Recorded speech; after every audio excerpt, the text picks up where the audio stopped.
Festival ពិធីបុណ្យកឋិន The Kathan is starting on Wednesday afternoon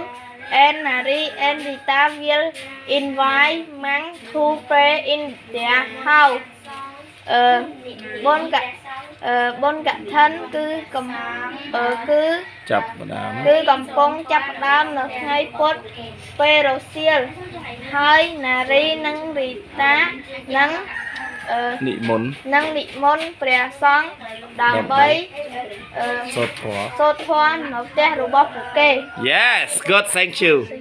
Kathan Festival ពិធីបុណ្យកឋិន The Kathan is starting on Wednesday afternoon and Nari and Rita will invite Mang to pray in their house ពិធីបុណ្យកឋិនគឺចាប់ផ្ដើមនៅថ្ងៃពុធពេលរសៀលហើយ Nari និង Rita នឹងនិមន្តព្រះសង្ឃដើម្បីទៅសូត្រធម៌នៅក្នុងផ្ទះរបស់ពួកគេ Yeah good thank you Thank you teacher Kathan Festival ពិធីបុណ្យកឋិន The Kathan is starting off on Wednesday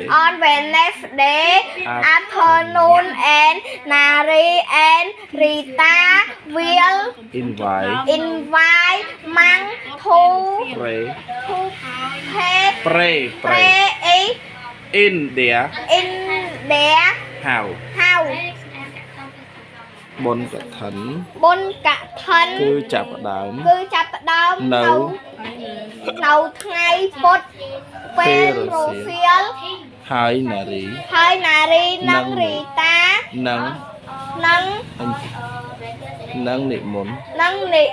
ន្តព្រះសង្ឃដើម្បីសូត្រធម៌នៅផ្ទះរបស់ពួកគេ Yeah អរគុណ Kathan Festival ពិធីបុណ្យកឋិន The Kathan is starting on Wednesday afternoon and Nari and Rita will invite Man to pray in their house ពិធីបុណ្យកឋិនបុណ្យកឋិនគឺចាប់ផ្ដើមនៅថ្ងៃពុធពេលរសៀល Nari និង Rita នឹងនិមន្តព្រះសង្ឃដើម្បីទៅសូត្រធម៌នៅផ្ទះរបស់ពួកគេបាទល្អអូខេ good Kathan Festival The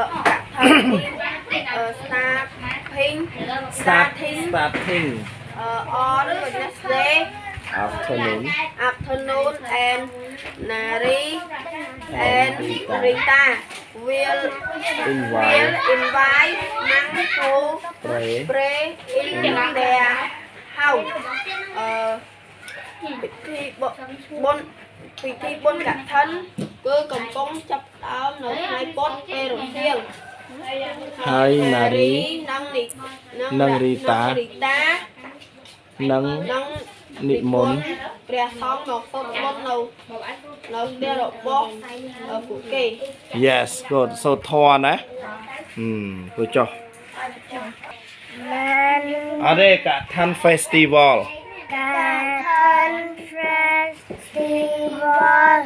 បុណ្យកឋិន Kathan starting on Wednesday afternoon and Nari and Rita will invite Mang to pray in their house បាទអរគុណតើអានទៀតមើលបកប្រែបានទេកូនបានទេបកបានអត់កូនអត់តកឋិនគឺចាប់ផ្ដើមនៅថ្ងៃ ចាប់ដើម នៅថ្ងៃ ពុទ្ធ ពេល រសៀល ហើយ ណារី និងរីតា និង និមន្ត ព្រះ សង្ឃ ដើម្បី សូត្រធម៌